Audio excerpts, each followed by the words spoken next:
The secondary coil is the most well-known component of a Tesla coil. It consists of a cylindrical winding and has only a single layer. This winding is subjected to high levels of voltage and frequency, and for this, some care is necessary. My name is Fabrizio Franzoli, and this is the first video in a series about the construction of a solid-state Tesla coil, which is capable of generating electrical discharges of more than 1.30 meters. So follow me until the end to see the step-by-step process of building such a beauty.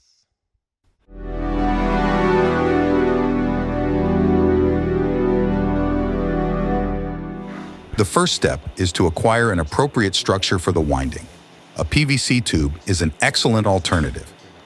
In this project, the outer diameter of the tube is approximately 100 mm and the height is 367 mm.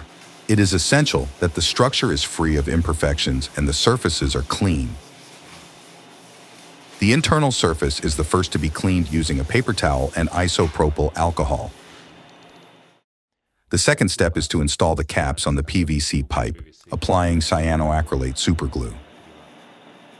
The lids with the desired characteristics were modeled using 3D printed ABS filament. A thin layer of PU varnish was applied to the lower area of the lid to seal any possible imperfections in the print. The first cover to be installed is the top one, then the same process is applied to install the bottom one.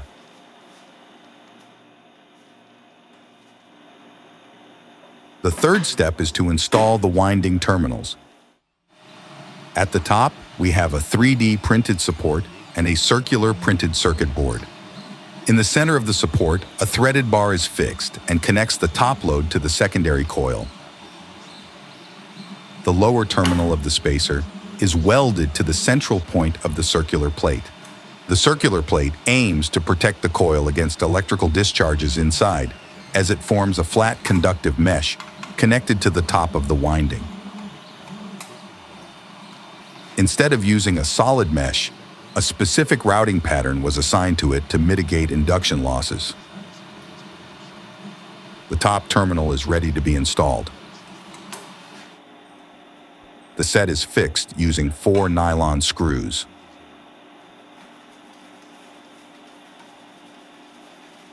At the base, the end of the winding wire passes through one of the holes in the cover and is welded to an insertion nut, which fixes and connects the coil to ground. The nut is inserted carefully with the help of a soldering iron, and the excess solder is removed with a tap.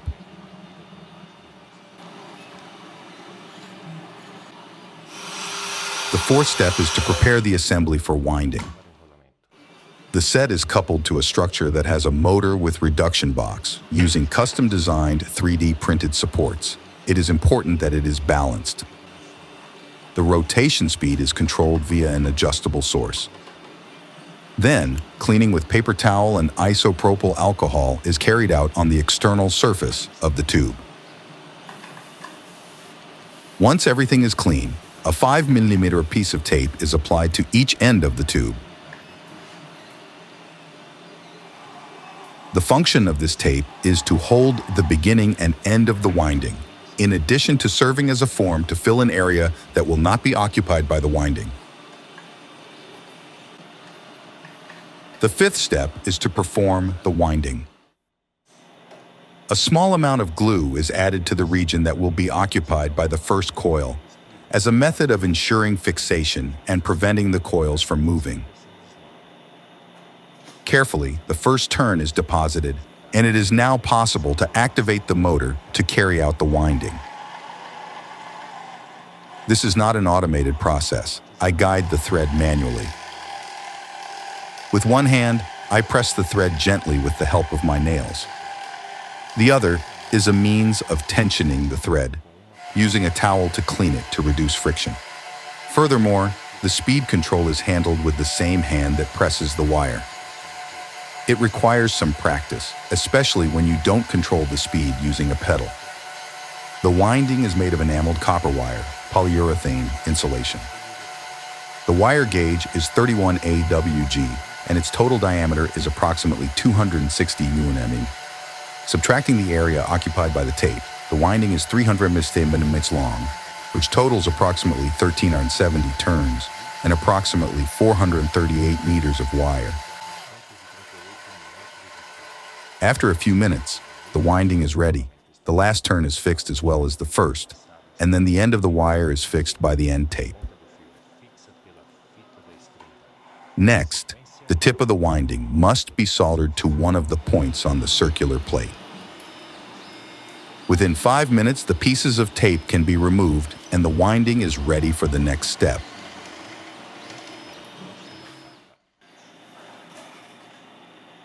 The sixth step is to prepare the epoxy resin. The resin is essential not only to preserve and improve the mechanical strength of the secondary coil, but also to increase its dielectric strength. I chose to use low viscosity resin, optimized for small thicknesses, as it needs to penetrate between the turns and have a good self-leveling capacity. A first layer with a total of 18 G of resin will be applied. The dosage of 1 to 2 is done with the help of a scale. Once this is done, the mixture needs to be completely homogenized carefully. When handling the mixture, many bubbles are expected to appear, and the most effective method to eliminate them is the vacuum chamber. As the pressure drops inside the chamber, you can see bubbles expanding and the mixture growing, which is why a relatively large container is used.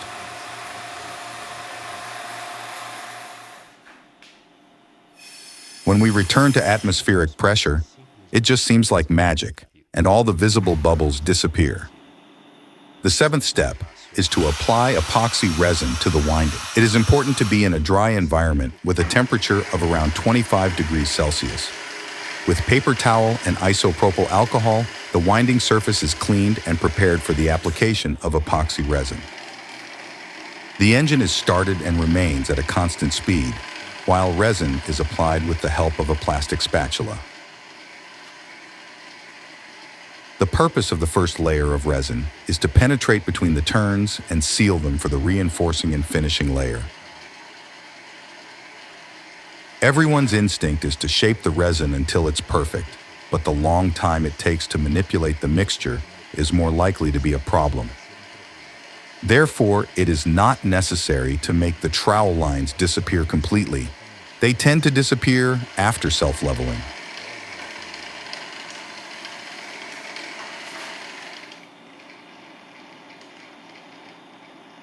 After application, the engine speed is reduced to the minimum possible at a point where the resin does not flow, which is essential for self-leveling.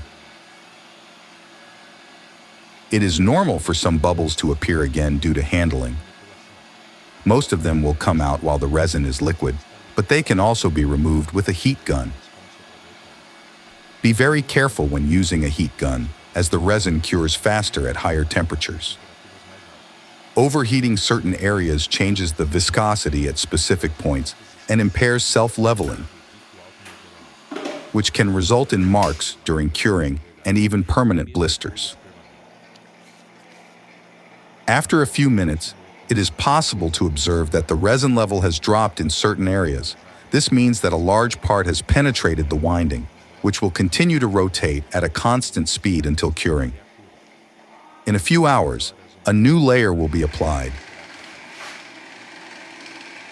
A new, thicker layer of resin is applied, this time a 30 degrees mixture. After a few hours, the resin will be rigid and the engine can be turned off. In 24 hours, it will be ready to touch and use. Although full curing takes place over 7 days. That's it for today. Keep this tip in mind and I hope you liked it. To the next.